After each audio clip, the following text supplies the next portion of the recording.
Саламатсызбы кадырлуу көрөрман. ЛТР телеканалында түз эфирде күн маек берүүсүн баштайбыз. Аны мен Бакберди Баязбеков алпырам. Өлкөдө жылдан жылга бир катар мамлекеттик кызматтар санариптешүүдө, анын натыйжасында жарандарга ыңгайлуу шарттар түзүлүүдө. Алсак, түндүк тиркемеси аркылуу сиз турак жайды сатууда жана сатып алууда аралыктан гана каттоо жүргүзсөңүз болот. Бүгүн биз ушул теманын айланасында кененирээк сүйлөшөбүз. Студиябыздын коногу менен тааныштырып өтөйүн. Министрлер кабинетине караштуу жер ресурстары, кадастр, геодезия жана картография боюнча мамлекеттик агенттигинин санариптик трансформация башкармалыгынын башчысынын орун басары Алмаз Абдиев. Саламатсызбы? Саламатсыз. Студияга кош келипсиз. Алмаз мырза, мынакей агенттикте сиздердин жарандар үчүн бир катар тейлөө кызматтары санариптештирилди. Мен жогоруда айткандай, түндүк тиркемеси аркылуу көп функциялар тиркемеге кошулуп, жарандарга ыңгайлуу шарттар түзүлдү. Сиз ушул боюнча кененирээк токтосоңуз. Рахмат. Биздин агенттик өзүнүн ишмердүүлүгүн ушул санариптештирүү аркылуу күчөткөн ошондой пландар бар. Анткени биздин билесиздер да бул каттоо тармагында абдан көп мүчүлүштөр болуп келген. Анткени баягы жасалып аткан жумуштун баары кишилердин колу менен жасалчу. Ошону ыңгайлаштыруу үчүн, андан тышкары бул коррупциялык көрүнүштөрдү жоюу үчүн, ачык процедураларды киргизиш үчүн ушул санариптештирүү бирден бир инструмент деп койсок болот да. Ошон үчүн бул санариптештирүү биздин эле тармакта эмес, бүткүл өлкөдө болуп жаткан көрүнүш да. Анан биз ошон үчүн биздин өлкөдө жасалып жаткан жумуштардан артта калбаш үчүн, андан тышкары көп жаңы технологияга кирип атат. Ошолорду өз убагында ишке киргизүү үчүн ушул 5 маалымат системасын түзүп атабыз. Ошонун эң эле негизгиси онлайн режимде кардарларга кызмат көрсөтүү болуп эсептелет. Буга чейин биз 4 жылдан бери биздин бирдиктүү базадан 4 кызматты берчүбүз кардарларга. Аларды санап кетсек, баягы маалыматтарды берүү кызматы, кыймылсыз мүлктөрдүн менчик укугунун баардыгы жоктугу жөнүндө маалым кат, кыймылсыз мүлккө болгон укуктун көчүрмөсү, кыймылсыз мүлктүн техникалык мүнөздөмөлөрү жөнүндө маалым катты онлайн түрүндө биздин кардарлар ала алчу. Андан кийин бул 2 айдын аралагында биз дагы 3 кызматты киргизип атабыз, онлайн режимде өтө турган. Жана сиз айтып кеткен түндүк тиркемеси аркылуу биздин эл кардарлар өзүнүн заявка аркылуу техникалык паспортун алса болот. Онлайн режимде сатуу келишимдерин каттаса болот. Кыймылсыз мүлктөрдүн. Андан тышкары күрөө келишимин каттаса болот. Күрөө келишими, кредит алып аткан кишилер өзүнүн мүлкүн күрөөгө коюп атканда ошол процедураны онлайн өткөрсө болот. Демек, бул иштер буга чейин баягы нотариус аркылуу, дагы башка бир агенттиктин башка бөлүктөрүнүн аркылуу, бир бюрократиялык жумуштар аркылуу көбүрөөк созулчу да, Созулчу, анткени ал кишилер биздин офиске келген эле убакытты алат да. Ошол келгенден тышкары ал очередке турат. Азыркы айда абдан чоң көйгөй болуп аткан маселе болуп атпайбы? Баарыңар көрүп атсаңар телевизордон, биз көп кардарларыбыз ошол кыйынчылыктарды өткөрүп атат да. Ошол биздин конторго келип, очередке туруп, жанакы биз бардык чоң офистерибизге жанакы электронный кезек дегенди киргизгенбиз. Талон алып киришет. Бирок ошол проблеманы до конца чече албайт экен да. Анткени жетишпейт. Кишилердин кардардын көп саны талон алганда дагы көпкө убакыт созулуп кетип атат. Ошон үчүн бул онлайн режимге киргизсек ошол кызматты, ошол мүчүлүштөр жоюлат эле. Түшүнүктүү. Алмаз мырза, сиз ушул кайсы кызматтар ошо азыркы күндө түндүк тиркемесинде жеткиликтүү, ошол боюнча толугураак маалымат берсеңиз жарандарга түшүнүктүү болуш үчүн. Азыркы убакта түндүк электрондук кызмат көрсөтүүлөрүнүн мамлекеттик порталы аркылуу 7 кызмат онлайн көрсөтүлүүдө. 7. Анын ичинде мен 4-тү айтып кетпедимби, дагы жолу айтып коеюн. Кыймылсыз мүлктү кайра каттоо, кыймылсыз мүлк объекттерине менчик укугунун барлыгы жоктугу жөнүндө маалымат, кыймылсыз мүлккө болгон укуктун көчүрмөсү, кыймылсыз мүлктүн техникалык мүнөздөмөлөрү жөнүндө маалымат, кыймылсыз мүлккө болгон укуктардын тарыхы, кыймылсыз мүлк объекттеринин күрөөсүн каттоо, анан акыркысы кыймылсыз мүлк объектисинин техникалык паспортун алуу. Ушул 7 кызматты онлайн түрүндө ала алса болот. Булар төлөм кандай жүргүзүлөт, канча сомдон төлөнөт ар бир кызматка? Төлөмү азыр бизде эле 170 сомдон маалыматтарды алып жүргөн. Азыр биздин элдер көнүп калышкан. Мен сандар менен айтып кетсем, ушул бир айдын ичинде эле акыркы өткөн электрондук кызмат көрсөтүүлөрүнүн порталы аркылуу маалыматтарды берүү жана 4 мурдагы киргизилген маалыматтардын 85.858 алышты да. Бул республика боюнча? Республика боюнча. Анан сатып алуу, жаңы киргизилген үчөөнөн сатып алуу, сатуу келишимдерин каттоо 7 эле. Саны 7. Демек, жарандарга дагы эле жеткиликтүү болбой атат. Андан эмне үчүн жеткиликтүү болбой атканында бир нече фактор бар. Ошого да кийинчерээк токтоло кетейин. Сандан улантсак, күрөө келишимдерин каттоосу 30-га жетти. Анан техникалык паспорттарды берүү 148 болду да. Эми токтоло кетсек, эмне үчүн мындай темпи акырын болуп атат, азыраак болуп атат саны. Анткени биздин жарандар баягы кыймылсыз мүлккө абдан баалуу нерсе да, билесиңер. Алар $50.000, $60.000 үйдө, аларда онлайн эле телефон аркылуу өткөрүп койгон өтө жеңил көрүнүп, балким да ишеним артпай жатат да көбүнчөсү. Анткени бул процедура баягы биздин эл көнүп калганда, жана санарепке көп до конца ишенбейт. Баягы колунда кагаз болбоюнча, жанында нотариус отурбайынча, кол менен көрүп, көзү көрүп, кармап, анан акчасын берип санап, анан кол коюшкандан кийин алынган нерсеге көбүрөөк ишенет да. Ушул боюнча Алмаз мырза айтсаңыз, анда ушул жарандар канчалык деңгээлде ушул санариптик функцияларга, ушул кызматтарга тиркеме аркылуу бул канчалык деңгээлде коопсуз ишенсе болобу?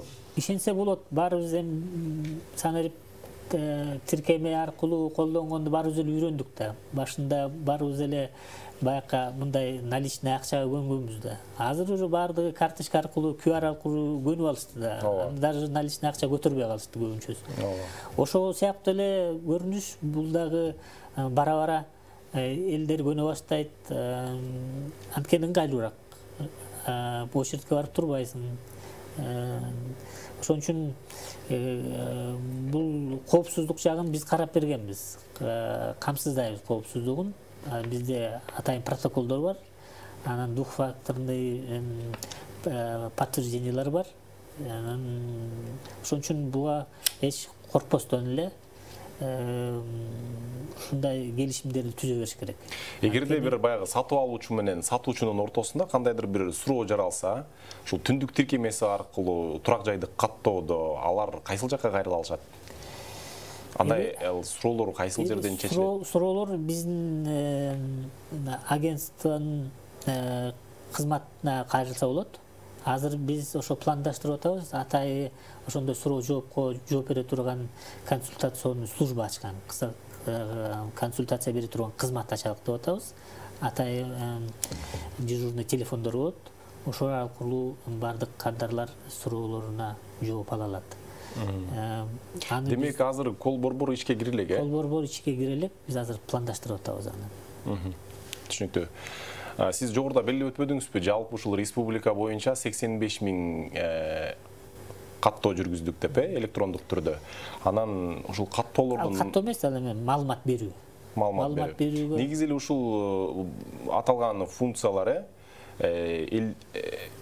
түндүк тиркемесине киргенден бери баягы сиздердин агенттиктин бөлүмдөрүндө кезекке турган жарандардын саны азайганы байкалдыбы?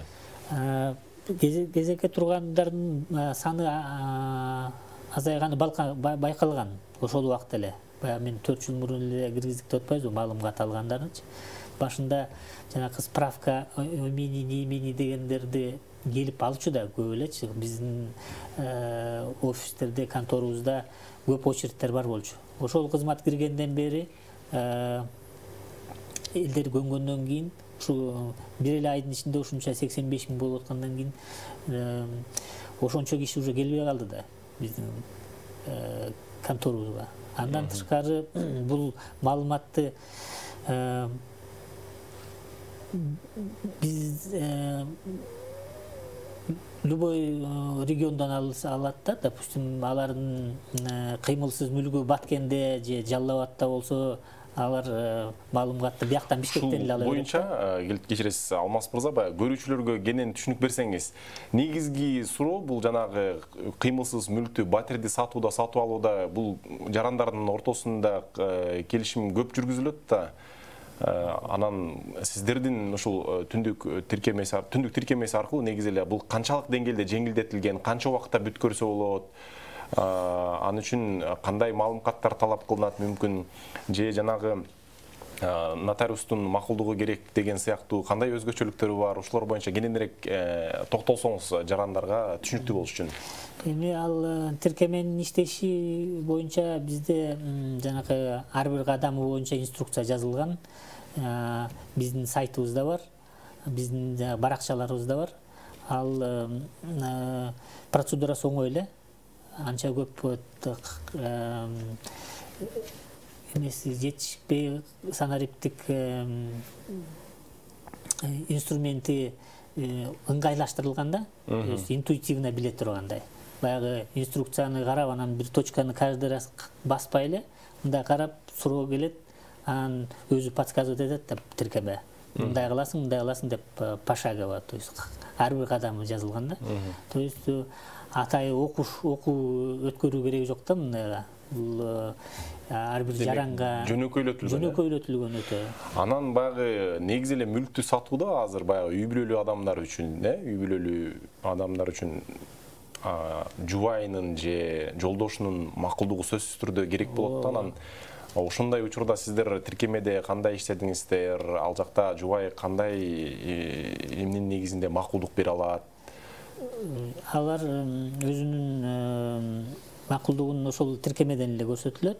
Андан тышкары баягы ишеним каттары дагы аркылуу киргизсе болот. Аякта загрузка бар, доверенность деген. Ошолорду да киргизип, ошол жерден эле бардык процедураны бүтүрсө болот. То есть анча көп кыйынчылык келбейт. Бирок жана сиз айтып аткан суроо пайда болсо, алар любой убакта ошол биздин кызмат менен байланышып, анан кайсы жеринен кыйынчылык болду, ошол жерин сурап точечно эле, анан ошого биздин кызматта балдар жардам берет.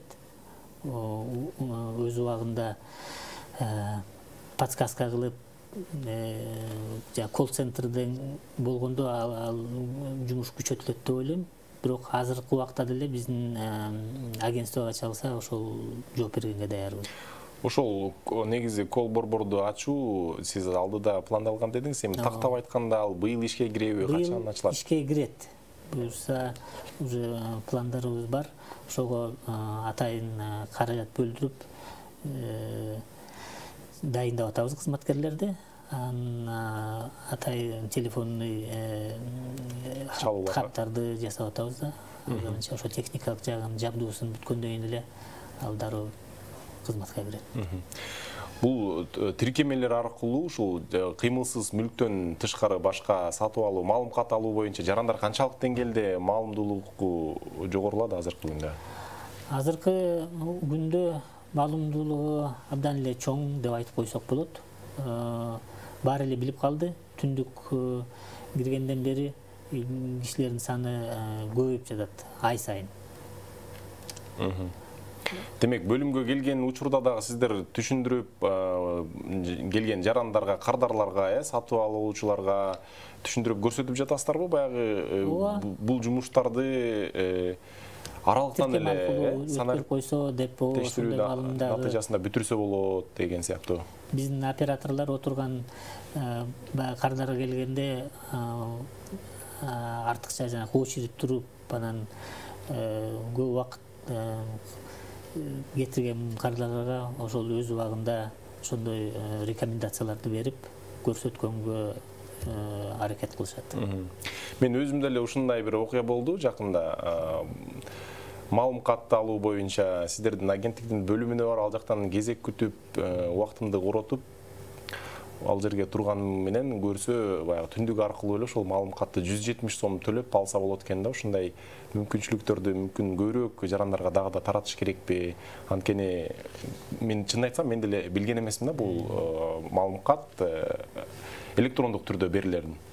Ооба, ошол бүгүнкү келген интервьюндагы ошол бир максаты ошо болчу да, элге көбүрөөк маалымат берип, ошого чакырып кетет элем. Ушул тиркемени көбүрөөк колдонуп, ишеним артып биздин кызматка. Анан кишилердин өзүнө дагы жеңилирээк болмок, анткени бизде региональный да билесиз, Баткендеги недвижимость болсо ошол жерге барып бериш керек да, кызмат каттоо үчүн. А бул тиркемелер аркылуу бияктан эле Бишкектен отуруп жасаса болот ошондой жумуштарды. Демек, баягы ал жакка баруунун кажети жок. Кыргызстандын кайсы бурчунда болбосун, чет өлкөдө жүрсө дагы макулдугун бере алат, берсе болот. Ошондой каттап койгонго мүмкүнчүлүк түзүлүп атат да. Түшүнүктүү, абдан жакшы. Алмаз мырза, айтсаңыз, быйыл ушул санариптештирүүнүн натыйжасында сиздердин агенттик 7 ушул функцияны түндүк тиркемесине киргизди. Алдыда дагы кайсыл негизги жарандардын көйгөйү болгон, көбүрөөк башын ооруткан баягы убакырчылыгы көп жумуштарды санариптештирүүнү көздөп атасыздар? Негизи эле бизде пландарыбыз чоң.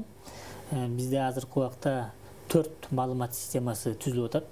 Анын бардык жумуштары баягы Минцифрынын санарип министрлигинин алкагында бөлүнгөн каражаттыкы, то есть мамлекет бөлгөн акчага биз 5 маалымат системасын азыр иштеп чыгып атабыз.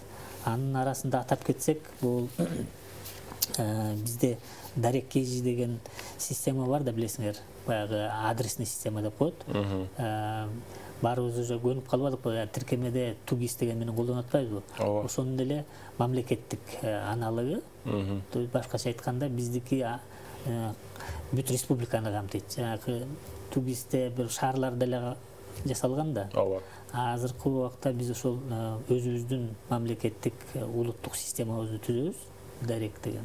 Ошондо бардык адресный информация Дарек аркылуу таба аласыздар. Өзүңөрдүн кыймылсыз мүлкүңөр кайсы жерде жатат, вплоть жанагы бизде Кашар деген отдельный туруп калган, Полистан деген айылдардан алыс туруп калган кыймылсыз мүлктөрдү дагы бүт системага киргизебиз да. То есть ошонун баары бир системадан таап алганга аракет болот. Билесиңер да, азыр доставка деген бар. Ошол фермада отуруп алып деле доставка заказ берсеңер болгондой кылышыбыз керек болот да. Анан кийинки дагы бир системабыз фермерлер үчүн, дыйкандарыбыз үчүн атай жер мониторингин автоматташтыруу системасы, анын аты Агромеп деп койгонбуз. Ал жанагы космос снимоктарды, азыркы баарыбыз эле колдонуп аткан тиркемелерде карталар бар го, космостон тартылган сүрөттөр. Ошону карта түрүндө биздин фермерлер, дыйкандарыбыз өзүнүн жерин көрө алат. То есть пассивной площадь деп коет. То есть эмне тигилген, эмне качан, кайсыл убакта жанагы өзүнүн үлүш жерлерине кайсы өсүмдүктөрдү өстүргөн деген маалымат. Анда маалыматтар канча убакытта бир жаңыланып турат? Себеби баягы өсүмдүк күн сайын өсөт да. Күн сайын өсөт. Биз ошо космос снимкты 5 күн сайын базага киргизип турабыз. Ал жанагы бесплатный Sentinel деген космический спутниктер бар. Ошолор тартып турат. Биздин өлкөбүз биздин территориянын үстүбүздөн да өтөт да, тартып турат автоматически, ал международный европейский сервердага сакталат. Биз ошону скачивать этип өзүбүзгө жүктөп алганга мүмкүнчүлүгүбүз бар. Биздин агентствонун серверинде жүктөлөт биздин территориянын ошол сүрөттөрү. Анан ошондон алып биз анализ жасап, атайы ал жанакы жасалма интеллект деп атпайбызбы? Нейросеть бар. Ошол нейросеть автоматтык түрдө ошол кайсы өсүмдүк кайсы жерде өсөт экенин аныктап берет. Анан ошол маалыматты биздин агентство эле эмес, башка министрликтер да колдонсо болот. Биринчи кезекте фермерлерден тышкары деле. Фермерден тышкары биздин айыл чарба министрлиги, жанагы жаратылыш коргоо министрлиги, ошон кимдер кызыктар болсо, ошол системадан маалымат алса болот да. Демек, бул баягы айыл чарбада фермерлер үчүн гана эмес, тоолуу, токойлуу рельефте жаныбарларды дагы мүмкүн аныктоого жардам береби? Жаныбарларга жете элекпиз, бирок жанагы кайсы жерде токой өскөнү, кайсы жерде инфраструктурный объекттер бар экенин ошону көрсө болот да. Эки функция дагы, ушул эки функция ишке кирет алды да? Андан тышкары бизде билесиңер да, азыркы жанакы ар бир кыймылсыз мүлктү изилдеш үчүн анын так чек араларын билишибиз керек. Кадастровый планды киргизген жатканбыз деп атпайбызбы? Кадастровый план азыркы учурда деле бар, бирок ал цифровой эмес болчу да, буга чейин санарип түрүндө эмес болчу. Ошону биз санариптештирип, биз кызыл китеп, жашыл китеп дегенге көнүп калганбыз да, жанагы мамлекеттик акттардычы. Ошолорду кадастровый планга алмаштырган жатабыз да. Ал пландар санарип түрүндө биздин базада болот. Любой убакта өзүнүн жерин, менчик жерин дыйкандар болобу, жөнөкөй адамдар болобу, өзүнүн тиркемесинен көрө алса болгондой кылган жатабыз да. То есть жүктөлгөн өзүнүн тиркемесинен эле кайсы жерде турат, ошонун координаттарын, канча аянтын баарын көргөнгө мүмкүнчүлүк түзүлөт. Ал системаны дагы биз жанакы айыл өкмөттөрүнө дагы доступ ачып беребиз. Анан жанакы өзүнүн пландарын айыл өкмөттөр райондук деңгээлде дагы план түзгөндө жанакы жайытты кандай колдонуш керек, малды кандай кайсы жерге жайыш керек деген баарын ошо тиркеме аркылуу же болбосо программа аркылуу көрсө болот да. Түшүнүктүү. Абдан жакшы. Алдыда ушул 3 дагы кошумча функцияны тиркемелер болот, булар качан толук ишке берүүдү мерчимдеп атасыздар? Эмки жылы ушул эки системасы кирет. Анан 27-жылы жылы дагы бирөө кирет да, бул ГИС-МСУ дегендирбиз. Анткени биякта жумуштун көлөмү көп экен, анткени бүт республиканын жаңы карталарын жасап базага киргизишибиз керек да. Алмаз мырза, мынакей айтсаңыз, кыскача өлкөдө негизги көйгөйлөрдүн бири бул жердин багытына карабастан, бай айыл чарба багытындагы же болбосо жерлерде, айдоо жерлерге үйлөрдү куруп үй салынып кетип атат. Алардын ага чейин негизи эле алдамчылар дагы баягы жерге байланышкан көп маселелер бар.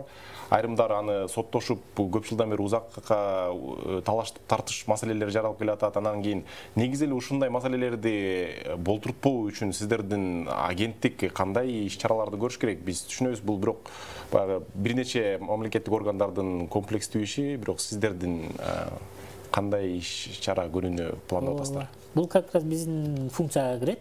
Жана мен айтып кеткен космо сүрөттөр аркылуу деп маалымат система деп программа түзүлүп атат деп. Ошол космо снимкты как раз кайсы жерде бизде билесиңер да, жер кодекси боюнча 7 категорияга бөлүнгөн жер фонду.